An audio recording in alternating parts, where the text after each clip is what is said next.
Hi, Britt. Hello. Thanks so much for being here. Really excited to talk to you.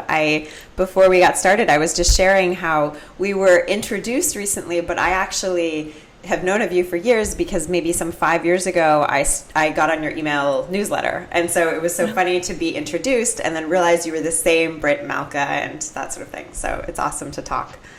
Um, Before we get started, I just wanted to read a little bit of your bio so that folks have a sense of who you are, and then we're going to kind of dive into some questions.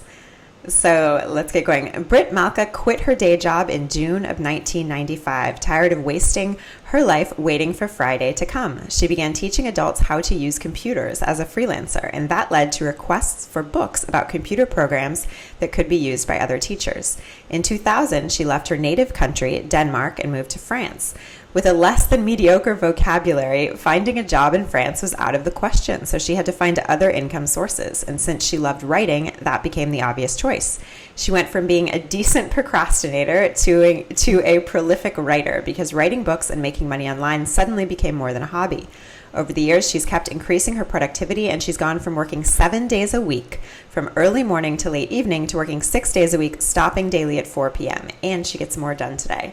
Since 2011, she's been living in Israel with her husband, son, and cat and dog, and enjoying the freedom of being a full-time writer. I love it. So let's kind of get started. I want to ask you to tell me a little bit about this idea of being a success as a writer online, and sort of what did this journey look like for you through these different countries and these different sort of paths you went on to get here. How did you build this career working from home? It wasn't a straight path, that's for sure. When I quit my job, I already had a dream of becoming a fiction writer. But I knew I couldn't support myself by doing that from the beginning, so I started teaching adults how to use a computer. And like you said, that led to me writing books for teachers to use, and to a contract with all the business schools in Denmark for a book. And I could use that as a leverage to get into a real publishing house where I wrote a book. And then we moved to France, and I had to write more than I had just done. So the first thing I did was to contact another editing house, and I wrote a book for them. And then at the same time I also began to sell software online to gain some instant money, because with the publishing houses, the first one only paid yearly, the second one paid twice a year, but still you had to wait 6 months until you get paid. So I had to get something that was more immediate. And then actually after, so I wrote about 25 books for them, and then I decided to go on my own and write online only. So I've done that since, 10 years ago or so. So you were contracted by a company to basically write 25 books for them, and that's sort of how you started, is the idea? Yes, in fact, so it started with one book, and they liked it, and then they offered me a new contract, and so it went on like that. So it was always one contract at a time. But I knew that after a few books, I knew that they would keep employing me. It was not an employer as a job, of course, because you got paid only for what you sold. But I knew they would keep me in house.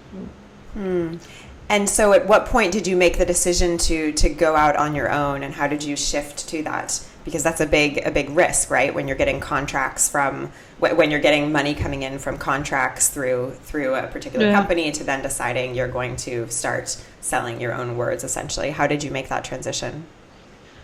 I still get paid. I still get royalties twice yearly, but I said to them I wouldn't write more books for them, because partly there'd been some problem. My editor had stopped working there, and then I didn't get along as well with the new one. And after, I've written there for almost 10 years or so, I thought it became boring to do the same step-by-step procedures and click here and click on that menu. So I wanted to do something new. And I'm a firm believer of doing something. I don't want to waste my life doing something I hate doing, no matter what it is. So I decided to stop, and then I had actually, with one of my first books, my editor asked me, "Do you know Blogger.com?" I said, "No, what's that?" And that was back in 2002. And he said, "It's a weblog." A weblog, okay. What do you use that for? No, it's kind of an online diary. Okay. So I made my first blog on Blogger before it was bought by Google, and I checked it again today. There are little entries of homepages I found. It was just like you use Twitter today. In fact, it was not the long blog post. It was small diary inputs. But that led me on to doing more online, and I had a very successful site where I put my tips on. So basically, I wrote those 5 tips, and I made money with AdSense from that site. So my business spread out over a lot of things, not just the books. And I'd already established that when I decided to stop writing the book. So it wasn't such a big jump, as you can say, because I already had other sources of income coming in. But when you started, so going back to 2002, when you first went to Blogger or Blogspot, blogspot.com, Blogger, isn't it great that it still exists because it's free, so you don't have to pay anything, so it can still exist 15 years later and you don't remember. Why did you start? Were you starting because you wanted to you weren't starting thinking of making money on it. What was the impetus to start writing these little entries? I thought it was a fun idea at first, and then I was asked to write a book about funny effects, I think, on the homepage, and it was part of it. And I like to make my own homepages. I found it fun to set, all those flashy things on and stuff like that, horrible backgrounds with colors and stuff. And then I also started to play with PHP, the programming language online. You started to play with PHP. I don't think of that as something to play with. That's funny. It was fun. And then I found out that you could put up your own blog on your own domain with a script. So I did that, and it was complicated, and the script was very vulnerable for hackers. So when the WordPress came along, I liked it, and I liked the idea, and at that point I decided to make blog posts to make money. So I put ads on them, and I also began writing my own products that I sold from them. So it was a transition that came gradually. It started with fun, and then became business. And so how did you, in the early years, sort of just start to realize, oh, look, blogging is becoming a business. Now I'm going to put more energy into this and less energy into, writing books for outside companies. How did you kind of think about that transition? I don't remember when and why, but at one point I decided that I think I had, 30 blogs or so. It was way too much. 30 blogs? And yeah, I think so, yeah.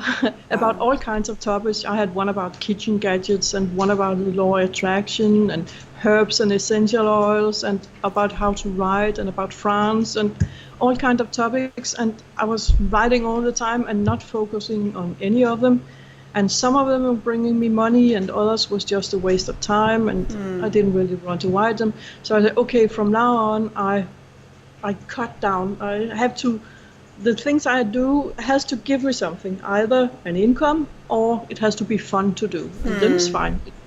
Everything doesn't have to bring in an income. Right. So I decided to, also because I was working all the time, and it was really 7 days a week, and so I had to cut down. So I cut down, and I focused, and it took several years to keep cutting, and I still do. So it was a decision of becoming more productive, but working less. Wow. And so of all these blogs, what languages were they in? Were they all in English? No, to begin with, they were in Danish. So the blog I had about writing, it was in Danish, and the blog about France was in Danish. My personal blog was in Danish. And then at one point, in France. I don't remember why, but all of a sudden I think, okay, maybe I should also try the English market. Um, so I began to write a blog about how to make money online in English. So it was a very big shift, because I was used to really, when I sent out my tips to my list, I had close to 100% opening rate. And sometimes What? really, sometimes it would dive to, I don't know, 80% or 85%, and then I would send them a letter say, "Are you crazy? I'm working 8 hours per week for those letters, and you don't even open them." And then the number would go up to above 100% for a while. So when I started to write for the English audience and I got around 10% opening rate, I thought, oh no, that was horrible. Wow. So I almost gave up, but I stuck with it anyway. So Okay, so you had these 30 or so different blogs, some in different languages, all on different topics, and they were earning income via AdSense. What was your sort of income model for these different blogs? They were like micro blogs earning via AdSense? yeah, most of them were AdSense only. And then when I began to create my own products, I sold them from my blogs too. And I also wrote reviews of products I gained an affiliate income from. So my writings brought in money. Okay, so then when did you start writing your own books and selling your own content? It was after I started working for the Danish publishing house, Okay. IGG Books. I think it might have begun because I had an idea about a book that they thought it wouldn't sell. So okay, then I write it myself. So it must have been around 2003 or so. And then back then I wrote books about how to make homepages and stuff like that, and one about podcasting. So Podcasting. So you had an early podcast as well. How did podcasting fit in with that? that was funny. I thought the idea was funny, so I made a couple of them, but I couldn't stick with it for some reason. I think maybe I'm more a writer than a speaker. So, but I told my husband that this is a great idea. You should do some podcasts. He said, "Nah, why should I do that?" But I kept poking to him, and after we moved to France, he had almost only been working on his Danish homepage before. But then he started working on a French version. But he didn't get any visitors. So I said, "Why don't you make some podcasts?" He said, "Okay." So he did, and it went from, I think it was about 15 visits per day up to 100. It was the moment he started podcasting.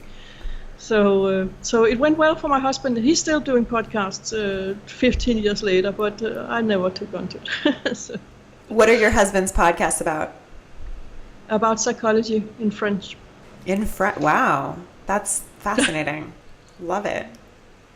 Okay, so at some point you're moving away from this idea of having lots of little blogs and earning money through AdSense or advertising into reducing down to a few main sites and selling your books. Is that right? Yes, that's correct. So how did you go on? I went away from AdSense. I had it wasn't a blog. In fact, it was a homepage I built from the ground, and it made, I don't remember exactly, but $2,000, $3,000, $4,000 per month in passive income, because I hadn't put up new tips in a while. But while we moved, things happened that it got hacked, and then I lost the income there totally. So I've dropped at that moment, and that was in 2011. I still have AdSense on it, but I make very, very little. So I don't count on that income source anymore. So it's interesting how so much of your journey has been kind of about this idea of finding something you want to do, which is kind of writing, but then figuring out how to earn revenue at the same time, but then also having to shift, because sometimes certain revenue sources dry up in the online world, right? Yeah, yes, exactly. So you have to be open all the time to what's going on, and at one time, it's funny because even I think it was before we moved to France, by accident I came on a list about email marketing. I had no idea what it was, but I thought the idea sounded funny. So I learned it, and then I forced 10 of my friends to join my list, and that's how I started list building. And then over time, I found out that I prefer to write emails rather than writing blog posts. I got a lot more response from my emails. I think almost daily I get replies from subscribers, and I didn't get any. I did get a few, but it was very rare that I got any comments on my blog. I don't know why, if it's because people are more shy and prefer to write directly to me, but I really enjoy that connection with people. So I made a shift again. I use blogs now only to put my emails on, in fact, although sometimes I play with the thought of putting up real blog posts, but for now I just put my emails up, and then I do all my communication through emails. So I made another shift away from blogs, but I still write. And so now you have one main list that you use, or do you still have multiple sort of lists essentially? I have 3 lists. I have one about making money online in general, internet marketing, and then I have one for people who are interested in writing fiction, and one for people who want to write non-fiction. Okay, and so sometimes. Go on. Sometimes I write to both, because some products are relevant to both fiction writers and non-fiction, so I write to both there. So talk to me about kind of your process of how often you email each list, and how you think about which content goes where, and what kind of regularity. I write each list daily, and sometimes even more than daily, and it also happens that I don't send a mail a day. And I don't write during the weekends. But so 5 days a week, each list get a mail. And normally I did them each afternoon before I went offline. But the last 2 weeks I've done them all in one batch. See how that goes, because I like to be productive and not waste time. So I'm wondering if that's faster in the long run to write all 15 mails during one sitting rather than writing 3 each day. This has been so great. Thank you so much, Britt. Can you tell people what you're really working on today and where people can find more about your work? Yeah, I'm mostly focused on fiction. I think that I talked about it a lot here. So people can find me on writerbychoice.com. Right now there are mostly my emails online there, but you can also join my list if you want to, and hear more about the products I make for writers, and the products I found that has helped me, because you have a lot of stuff to learn all the time when you're a writer. So that's mostly what I do. So I write fiction, and I write emails, and I write non-fiction. I love it. Well, thank you so much for being here. I really appreciate your time, and hope you have a great day out in Israel. Thank you. You too. Bye. Bye.